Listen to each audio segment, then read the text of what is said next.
Bueno, por alguna extraña razón no he podido seguir viendo episodios de Poquita Fe. Empecé a ver el segundo y se ha estropeado. Y luego pensando en todo este rollo de barrios, ¿no? De vecinos, de barrios, etcétera. Nuestro barrio, mi barrio, fue un barrio muy particular. Me imagino que como muchos de la gente que haya tenido un barrio particular, ¿no? Muy singular en el sentido de que, bueno, éramos a lo mejor todo lo contrario a Canillejas, Pegaso, Carabanchel, por ejemplo, por poner diferentes áreas. Era un barrio un tanto pijo, pero también bastante liberal. O sea, no era en general un barrio pijo conservador. Había un poco de todo, pero creé un grupo en Facebook. No eres de la Alameda, sí, puntos suspensivos. Ya había alguien que había creado alguna cosa parecida en otro lugar, pero yo lo hice desde mi ilusión de compartir esa magia del barrio, de cuando el barrio era mágico. Ahora ya no lo es. Ahora la gente no sabe nada del barrio, la gente no ha disfrutado cómo se iba generando la vida, el ente, desde los años 70 y posiblemente desde los 60 también, pero yo llegué en el 75 o 76, no recuerdo, da igual. Había cambiado tanto el puente 1 y el puente 2 para quedar, nada de móviles, nada de nada. Los Siete Picos, los Olivos, las cuevas del castillo, todas aquellas hazañas, aventuras, coger moras, los colegios, las peleas, los partidos, el Resitour, los cines, tantas y tantas y tantas anécdotas mágicas que se podían compartir ahí. Y lo creé, pues en principio, para mis amigos de la Alameda. Y luego se empezó a invitar gente a otros que yo a lo mejor no conocía, o que conocía de lejos y tal, pero todo el mundo era bienvenido si compartía la magia. Y en muchísimos casos, bueno, pues conectas con otra gente que no conocías de nada o que ellos te conocían porque eran mayores que tú y a lo mejor ibas a clase de su hermano o de su hermana. Creo que un caso era... Ay, se me ha olvidado su nombre. Porras. ¿Porres? Pero no me acuerdo de su nombre. Bueno, pues el hermano, que yo no lo conocía, pero él decía que se acordaba de mí. No importa, era una persona agradable. Y luego estaban, pues como en cualquier sociedad, ¿no? Yo desde la única condición que puse al grupo era respetar a los demás y no poner nunca publicidad. Publicidad en la que sea con ánimo de lucro. Si pones publicidad porque hay alguna asociación de cultura que comparte algo, o si hay cualquier evento que sea gratuito, vale. Pero en cuanto hubiera ánimo de lucro, no permitía la publicidad. Y algunas personas pues comenzaron a insultarme por diferentes movidas, ¿no? A lo mejor algunos porque yo en los 80 yo llevaba el pelo de tal manera, o camisetas de tal otra, o pantalones de tal tipo.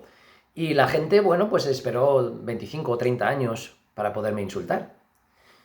Gente a la que respondí como siempre muy bien y recibía mensajes paralelos de gente que me decía, wow, me encanta cómo estás lidiando con esto y con aquello, como he hecho toda mi vida. A una persona que viene con tontura y con violencia, pues no le vas a contestar de la misma manera, no vas a perder el tiempo. Si le puedes hacer una llave de judo y enseñarle la llave y el llavero, pues eso que se puede llevar.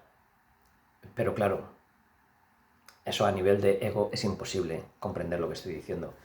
Y bueno, pues había gente, pues eso, que solamente estaba interesado en publicidad, gente que solamente, bueno, pues al final el grupo pues más o menos acabó muriendo, sigue vivo. De vez en cuando recibo ahí cosas de gente que denuncia que han puesto un anuncio, no sé qué. Yo no le hago mucho caso porque se acabó la magia hace tiempo, ¿no? Hace muchísimo. Es una pena que la gente quiera imponer sus normas. No, el grupo no es tuyo. Pero vamos a ver, si esto es como si fuera mi casa. Yo he creado aquí mi casa, mi lugarcito, para unos amiguitos, tener aquí una sala de reuniones, nuestro saloncito. Y alguien te ha invitado, pues bienvenido. Y ya todo el mundo empezaría a decir, oye, pues apúntate en el grupo tal, no sé qué. Y había gente que ya no estaba invitada, que directamente me pedía estar invitada. Entonces, si tenía algún amigo en común o tal, porque también pues entraba mucho spam, entraba mucho tema de prostitución, en aquella época había mucho rollo de rusas que eran prostitutas y seguramente buscarían engañar a alguien, estafar a alguien, y no serían ni rusas ni mujeres. Y todas estas cosas, pues siempre había caldo de cultivo para generar cualquier tipo de conflicto. Y bueno, ahí ves perfectamente de qué tipo son las personas y quiénes son los incomprendidos, quiénes son los que les gusta hacer bullying, quiénes son los sometidos, quiénes son los no sé qué, quiénes son los no sé cuánto. Y lo vas viendo, y lo vas observando, y vas viendo que la gente con los años no cambia demasiado. Cambia un poquito, a veces, la mayoría de las veces a peor, en el sentido de que si no eres consciente de nada, cuanto más vayas cambiando, o sea, cuanto más vayas creciendo sin ser consciente de nada y con una meta materialista, pues si triunfas vas a ser peor, si fracasas vas a ser peor, porque te vas a encontrar fatal si no te das cuenta de que aquello no fue un fracaso, que fue una muestra para darte alas. Entonces hay gente que va perdiendo su fe en sí mismo, otras personas que tienen la fe apoyada en el oro, y se ve muy fácilmente, muy claramente, pero vamos, eso se ve en cualquier lugar sin conocer a la gente, en Twitter, ¿no? Ves donde hay odio y donde hay respeto.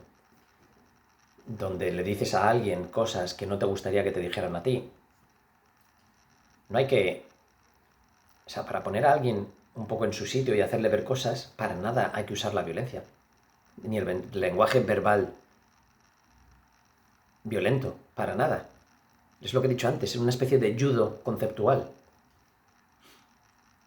Y puedes hacer mofa de algo que esa persona estaba haciendo mofa en plan ofensa, y tú hacer una mofa parecida en plan creación, y el otro es en plan destrucción. Y entonces como que se compensa, la persona lo ve y dice, bueno, pues no tiene sentido seguir con esto porque no lo he ofendido lo suficiente. Y ya se acaba la historia, por ejemplo. Son formas de actuar que no las hago por enseñar a la gente, las hago para minimizar también los riesgos de conflicto. Lo hago por muchas razones que no conozco todas ellas, porque me imagino que del momento y del contexto saldrá un tipo de energía, y es más fácil cuando escribes, porque está pausado, que cuando estás cara a cara con alguien, porque esa persona te va a forzar a decir lo que quiere decir para volverte a atacar. Están jugando un frontón contigo y tú no sabes lo que quieres decir siquiera, porque estás más pendiente de lo que te está diciendo que de lo que tú quieres decir. Y entonces de lo que te está diciendo tú contestas sin pensar y reaccionas y luego te arrepientes. Entonces eso lo aprendí con 17 años más o menos. Y claro, desde que lo aprendes hasta que lo empiezas a practicar, hasta que te conviertes en un experto, igual pasan 20 años. A mí me pasaron fácil 20 años, hasta los 37 quizás, de aprender un poco el jiu-jitsu de los conceptos.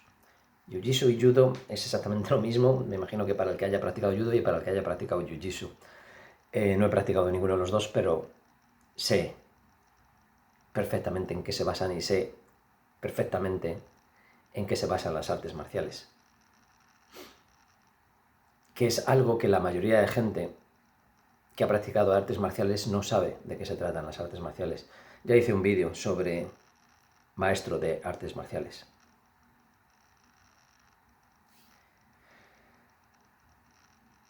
Pero este iba sobre no eres de la Alameda si